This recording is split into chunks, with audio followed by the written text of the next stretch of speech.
ตำนานเรื่องนี้ขอเรียนเชิญพระพุทธวงศ์กุลเจ้ามณีดอกห้องพระหอการเมืองยมงานหรือว่าวัดป่าตะวันวาและงานเป็นของตัวเรือในครั้งนี้ประธานที่นับถือ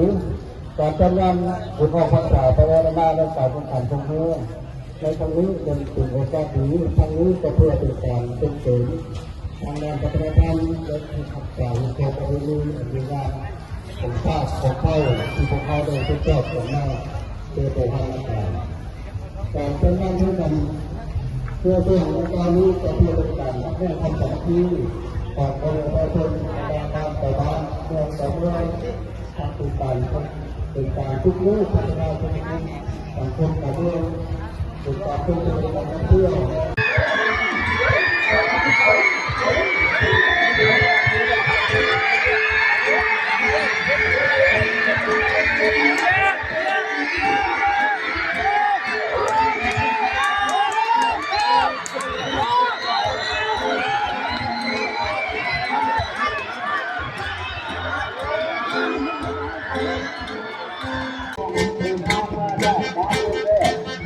เฮ้ย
Yes,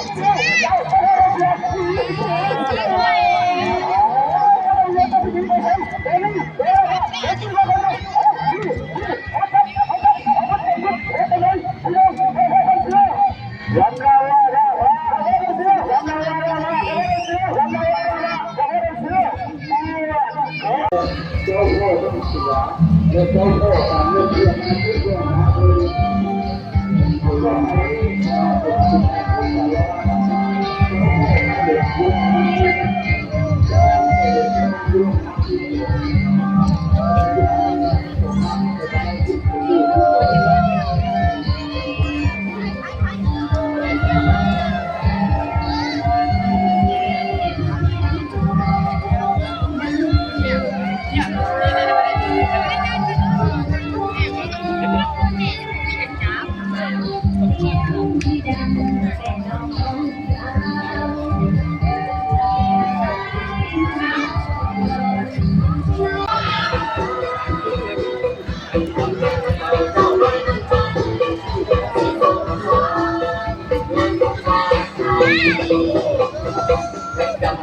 นาอุทำกับลำดาวาพระ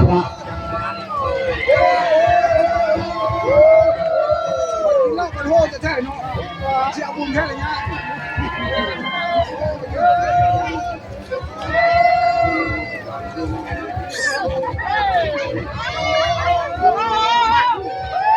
วันโลกน้ำที่ทิพย์กำลังขึ้น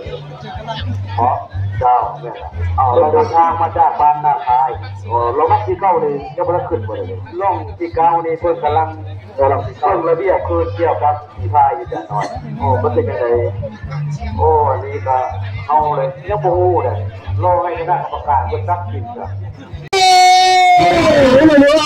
เอาเลยว่าไปไหนว่าจะได้จะพบผู้เจ้าพ่อทัวร์อยู่นัดที่สองจากบ้านนาคายตัวคนจากบัวลาไซพบกับเจ้าพ่อการเงินเจ้าพ่อมากันจาก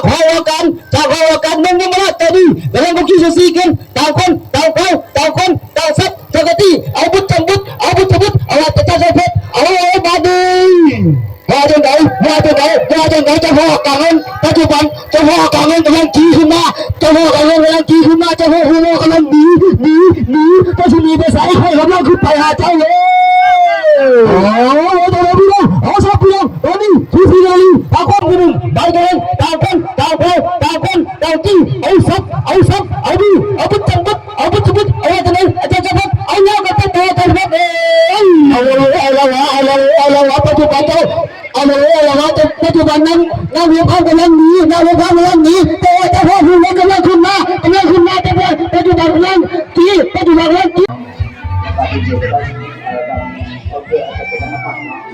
dalam menjadikan langsung dari proses dalam tangga dari seperti tamu lah ya,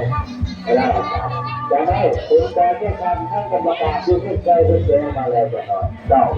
bentuk terus, jadi kembali kita menolak, ada berbagai macam ada di sekitar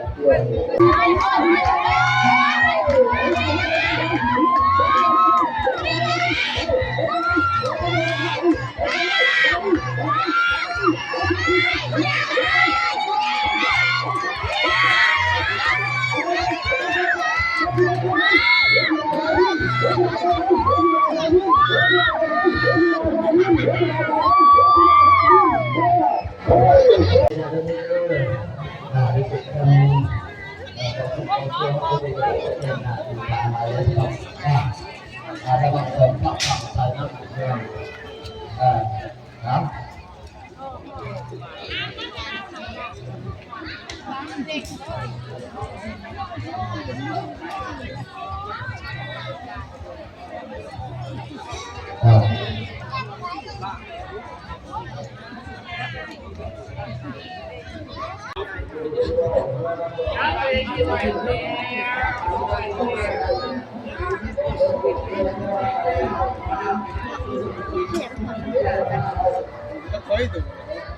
Đó, nó phải chịu hú đó.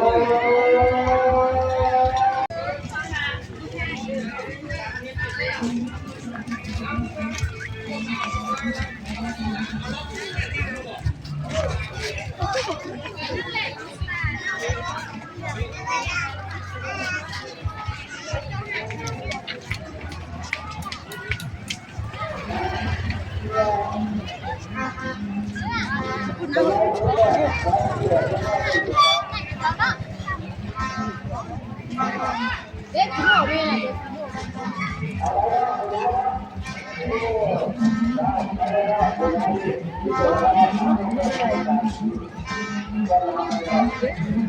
ไปนะคุณนะผมธรรมดาได้ที่ไหนเอาเลยกระจายเด้อมันจะเอารอบที่ยังติดเลยเอาเป็นตัวคนเดียวบ้าต้องเป็นธรรมดาของการทำบ้านเองที่เราไปเก็บไว้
เรือหนักแล้ว เบิ่งเรือเขาได้เขาล้อพายเบิดมือ